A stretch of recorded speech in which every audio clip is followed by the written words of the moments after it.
다카이치 총리는 지난 25일 트럼프 대통령과 통화한 사실을 알리면서도 구체적 내용에 대해선 함구했습니다. 先ほどトランプ大統領からの、お申し出によりまして電話会談を行いました。詳細については差し控えさせてください。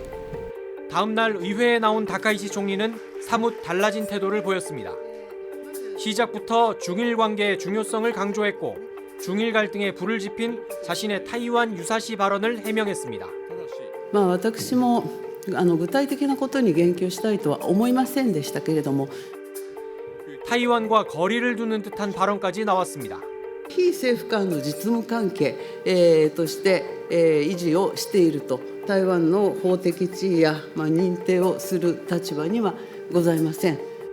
트럼프가 다카이치와의 통화에서 중국을 자극하지 말라고 조언했다는 외신 보도가 나왔지만 일본 정부는 부인했습니다. 그러나 일본 언론들은 정부 관계자들을 인용해 이런 해명을 뒤집는 보도를 전하고 있습니다. 트럼프 대통령이 다카이치 총리로부터 중국 측의 도발에 편승하지 않고 담담하게 대응하겠다는 확인을 받았다는 겁니다. 시진핑 주석과 정상회담을 합의한 직후 다카이치 총리에겐 확전 자제를 요구한 건데 내년 4월 베이징 방문과 미중 협상을 의식한 행보로 보입니다. 다카이치 총리는 자신의 대중 정책이 여론의 큰 지지를 받는 상황에서 발언을 철회할 수도 그렇다고 미국의 뜻을 거스르기도 어려운 처지에 놓였습니다.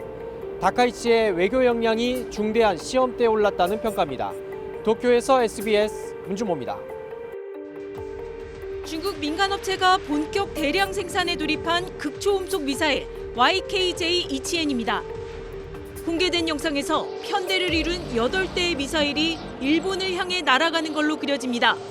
중국군에 이어 민간업체까지 전투 태세를 과시하며 일본을 압박하는 겁니다.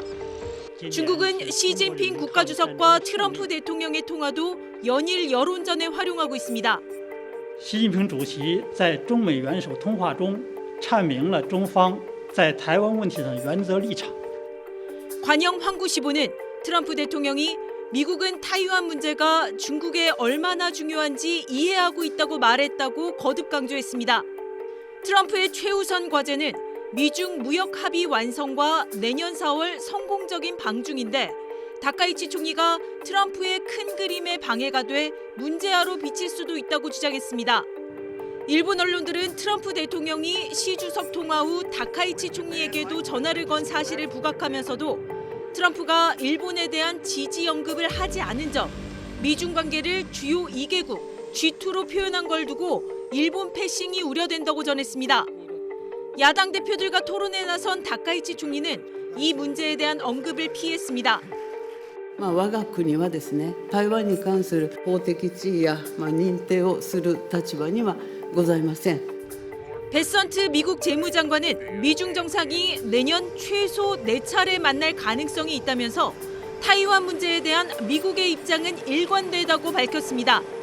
일각에선 미국이 중일 관계에서 모호한 입장을 취하며 양측 모두의 협상력을 올리고 있다는 분석이 나오고 있습니다. 베이징에서 SBS 권란입니다. 다카이치 일본 총리의 타이완 유사시 개입 발언으로 시작된 중일 갈등이 이제 일본의 타이완 인근 미사일 배치 계획을 둘러싼 충돌로 번지고 있습니다. 마오닝 중국 외교부 대변인은 정례 브리핑에서 고이즈미 일본 방위상이 이시가키섬과 요나구니 섬에 중거리 미사일 배치 계획을 언급한 데 대해 일본이 지역 긴장을 의도적으로 조성하고 군사적 대립을 조장하는 건 다카이치 총리의 타이완 관련 잘못된 발언과 연계할 때 극도로 위험하고 주변 국가와 국제사회의 경계를 필요로 한다고 밝혔습니다. 이어 그는 중국은 일본 군국주의가 되살아나는 걸 절대 허락하지 않을 거라며 중국은 국가 영토 주권을 수호할 결심과 능력이 있다고 말했습니다. 고이즈미 방위상이 방문한 이시가키 섬은 타이완에서 약 240km 떨어진 곳이고 일본 최서단 요나구니 섬은 타이완에서 불과 110km 떨어져 있습니다. 일본은 이들 섬에 중국의 타이완 침공 등 유사시를 염두에 두고 자위대 기지를 설치했습니다. 이시가키 섬은 일본의 미사일 거점이고 요나구니 섬은 내년에 적 항공기 레이더를 방해하는 대공 전자전 부대가 추가될 예정입니다. 고이즈미 방위상은 중거리 미사일 배치 계획에 대해 섬 자체 안전 보장과 일본이 공격받을 가능성 경감 등을 이유로 들면서 영내 긴장을 고조시키진 않을 거라고 설명한 거로 전해졌습니다. 하지만 중국 관영 신화통신 계열의 소셜미디어 계정 뉴탄치는 일본이 또 흉함한 걸음을 내디뎠다고 말하지 않을 수 없다면서 지금 중일 군사력을 대비해보면 일본이 이런 공격형 무기를 배치한다고 해도 모든 공격 무기를 그곳에 둔다고 해도 중국을 흔들 수 있는가라며 이런 명백한 적의를 가진 행동은 일본에 더 위험하지 않은가라고 물었습니다. 관영 매체 환구시보도 일본의 미사일 배치를 오랫동안 잠잠했던 군국주의의 유령을 소환하는 거라고 규정하면서 세계 각국, 특히 아시아 이웃 국가들은 일본의 신형 군국주의라는 독성 새싹의 극단적 위험성을 함께 경계해야 한다고 강조했습니다. SBS 이호건입니다. 다카이치 사나의 일본 총리의 타이완 유사시 집단 자위권 행사 시사 발언에 중국이 강력 반발하면서 중일 갈등이 고조되는 가운데 일본이 타이완 위기 대비 움직임을 본격화하고 있습니다. 블룸버그 통신은 고이즈미 신지로 일본 방위상이 어제 오키나와현 요나구니 섬의 육상 자위대 기지를 시찰했다고 전했습니다. 요나구니 섬은 일본 최서단 지역이자 타이완까지 약 110km밖에 떨어지지 않은 군사적 요충지입니다. 고이즈미 방위상은 이 자리에서 중거리 지대공 미사일 부대를 이 섬에 배치하겠다는 계획을 밝히며 억지력 강화를 강조했습니다. 그는 미사일 배치는 일본이 무력 공격을 받을 가능성을 낮추는 데 도움이 될 것이라며 지역 긴장을 높인다는 우려는 사실과 다르다고 말했습니다. 그러면서 현재 배치를 위한 준비를 착실히 진행하고 있다며 구체적인 배치 시기 전망을 지역에 전달하겠다고 했습니다.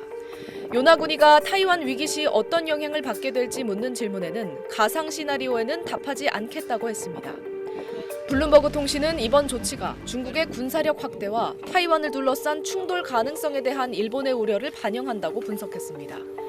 요나구니 섬은 중국과 영토 분쟁을 벌이는 센카쿠 열도와도 인접해 최전선으로 평가받습니다. 2022년 낸시 펠로시 미 하원 의장이 타이완을 방문했을 때 중국이 대규모 군사훈련을 벌이며 발사한 탄도미사일 중 일부가 요나구니 바로 남쪽에 떨어지기도 했습니다. 최근 중국 관영 매체는 일본의 이 지역 주권을 문제 삼으며 과거 오키나와에 있던 류큐 왕국이 수백 년 전 일본과 별개의 독립국가였다는 점을 강조하는 기사들을 내보내고 있습니다. SBS 김민정입니다.